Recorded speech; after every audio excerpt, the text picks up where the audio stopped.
기자간담회를 자청한 국민권익위 정승윤 부위원장은 김건희 여사가 받은 명품 가방은 대통령 직무와 관련성이 없다는 게 권익위 전원위원회 다수 의견이었다고 밝혔습니다. 직무 연관성이 없으니 받은 가방에 신고 의무가 없고 직무 연관성이 있더라도 역시 신고 의무는 없다고 설명했습니다. 대통령과 배우자가 받은 금품은 즉시 국가가 소유하는 대통령 기록물로 지정되는 만큼 직무수행 범주에 허용되는 것으로 판단했다고 밝혔습니다. 다른 법령이 허용하는 금품은 청탁금지법 예외 대상인데 김 여사가 수수한 가방은 특별법인 대통령 기록물 관리법에 적용돼 받을 수 있다는 겁니다. 반년간 끌다 대통령 순방일 퇴근 시간대에 기습 발표했다는 비판엔 정치적 오해를 피하기 위해 총선이 끝나자마자 사건을 정리했다며 정치적 의도는 없었다고 강조했습니다. 정 부위원장은 관계자들에 대한 조사 여부와 가방의 소재는 밝히지 않았습니다. 전원위원회에 참석한 한 위원은 SBS에 위반 신고가 들어온 청탁금지법 범위에선 위법사항이 없는 것 같다면서도 여러 법률의 잣대로 살펴보기 위해 수사기관 이첩이나 송부가 필요하다고 주장했습니다. 민주당은 국민의 권익 대신 대통령 부부의 권익을 지키는 기구가 됐다고 비판했습니다. 청렴과 공정에 최후 보루해야 할 권익위가 공직자 뇌물 수수의 꼼수를 알려주는 부패 세탁소로 전락했습니다. 권익위를 항의 방문하고 특검이 필요한 이유가 더 분명해졌다고 주장했습니다. SBS 김태훈입니다. 김건희 여사가 최재형 목사로부터 명품 가방을 받아 청탁금지법을 어겼다며 지난해 12월 참여연대가 신고한 사건에 대해 국민권익위원회가 답을 내놨습니다. 지난 3월 사건 처리 기간을 한 차례 연장한 끝에 반년 만입니다. 권익위는 전원위원회를 열어 김건희 여사가 청탁금지법 위반 사항이 없다며 사건을 종결 처리했습니다. 대통령 배우자에 대하여는 청탁금지법상 공직자 등의 배우자의 제재 규정이 없기 때문에 종결 결정하였습니다. 청탁금지법 제재 대상은 공직자에 한정되고 김 여사는 공직자가 아니라는 겁니다. 권익위는 또 가방을 건넨 최재형 목사와 윤 대통령의 직무 연관성이 있는지 명품 가방이 대통령 기록물인지도 논의했지만 판단을 보류한 채 종결 처리했습니다. 권익위는 언론을 통해 공개된 내용이고 조사 중 새로운 증거가 없는 경우 또 법 위반 행위를 확인할 수 없는 등 조사가 필요하지 않다고 인정되면 종결할 수 있다는 청탁금지법 조항을 근거로 제시했습니다. 민주당은 권익위의 결정을 비난하면서 특검을 촉구했습니다. 권익위는 존재 이유를 스스로 부정했습니다. 국민 권익과 공직자 청렴의 보루인 권익위마저 권력의 시녀로 전락했습니다. 검찰은 권익위 결정과 별개로 지난해 11월 서울의 소리치기 청탁금지법 위반과 뇌물수수 혐의 등으로 김 여사를 고발한 사건에 대해 전담 수사팀을 꾸려 수사하고 있습니다. SBS 최재영입니다. 자, 김건희 여사의 명품백 수수 의혹 얘기입니다.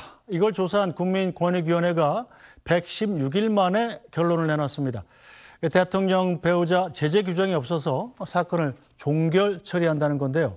자, 그런데 오전까지만 해도 권익위는 조사 지연에 대해서 설명을 했었는데 어제 오후에 갑자기 결론을 내렸습니다. 조사가 지연되고 있다는 지적이 적지 않은데 기한 연장 사유가 무엇입니까? 법과 원칙에 따라 처리되고 있다는 점을 다시 한번 말씀드리며 빠른 처리를 위해 최선을 다하겠습니다. 대통령 배우자에 대하여는 청탁금지법상 공직자 등의 배우자의 제재 규정이 없기 때문에 종결 결정하였습니다. 대통령과 이 사건 제공자에 대하여는 직무 관련성 여부, 대통령 기록물인지 여부에 대하여 논의한 결과 종결 결정하였습니다. 이는 청탁금지법 시행령 14조에 따른 종결 사유에 해당됩니다.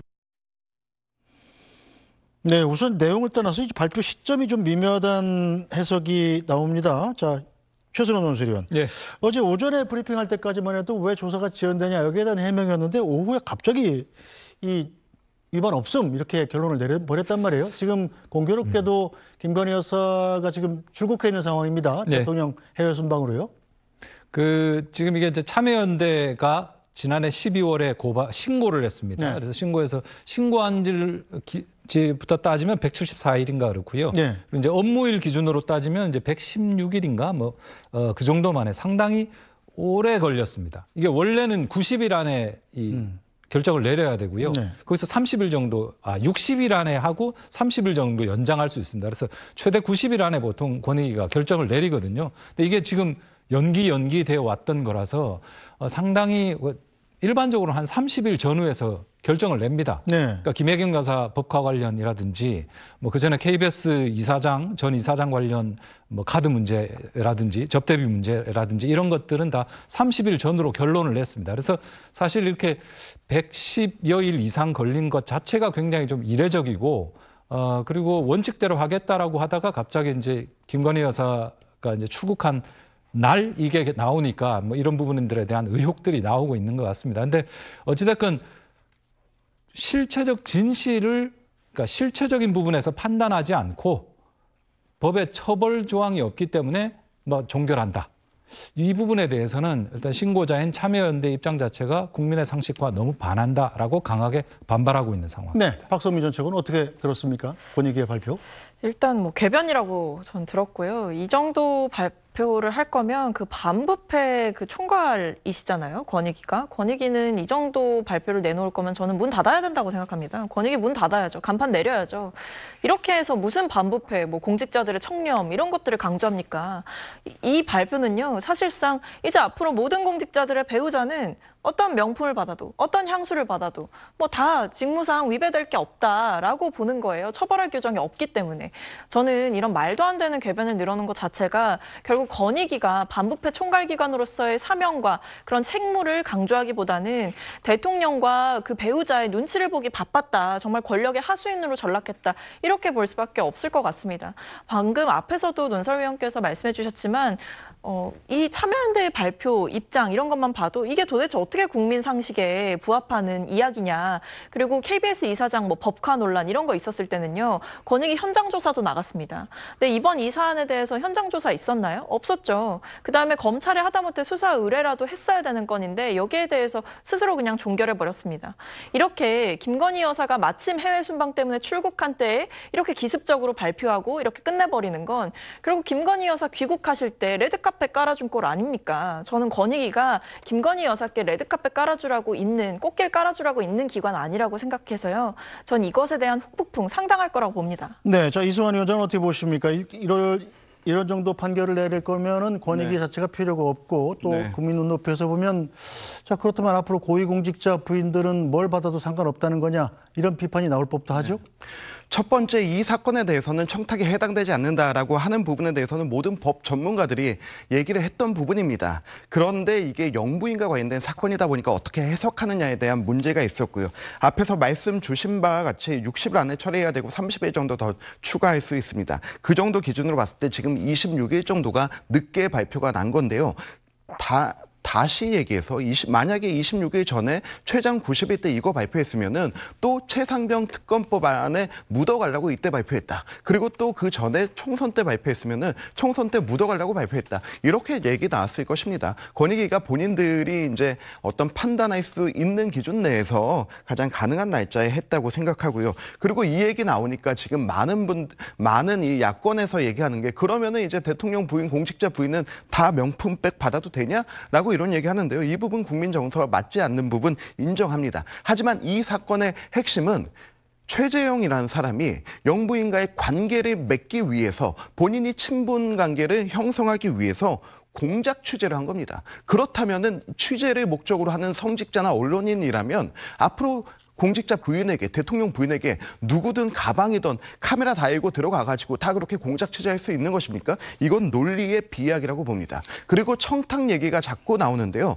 뭐 대단한 청탁인 것처럼 사람들이 오해하시는데 세 가지 청탁 내용이라고 하지 않습니까? 첫 번째가 최재형 목사가 무슨 통일TV 송출권에 대한 얘기, 두 번째가 김창준 미 하원 의원에 대한 국정자문위원 위촉 얘기, 그리고 세 번째가 이분 돌아가셨을 때 현충원에 안장해달라는 얘기인데 있는데 그중에 된 게 무엇이 있습니까? 그리고 최재형 목사 본인이 이미 2차 검찰 조사에서 나 청탁성 아니었고 첫 번째 화장품 선물은 대통령 만찬에 초대해줘서 취임 만찬에 초대해줘서 고마움의 대가였고 그리고 두 번째 백 선물은 대통령 연부인과의 관계를 맺기 위해서 자기가 그 수단으로 이용했다라고 분명히 말했습니다. 그리고 김창준 미 하원 의원 같은 경우도 이분한테 국정자문위원 위촉해달라고 얘기했는데 최재형 목사가 분명히 얘기하지 않았습니까? 국정자문위원회란 자리가 지금 있습니까? 없습니다. 그런데 그 부분에 대해서 본인도 알지 못하는 자리에 대해서 부탁을 한 거고 현충원 안착 문제 같은 경우도 이 부분에 대해서 조모 행정관이 답변을 해줬다라고 했는데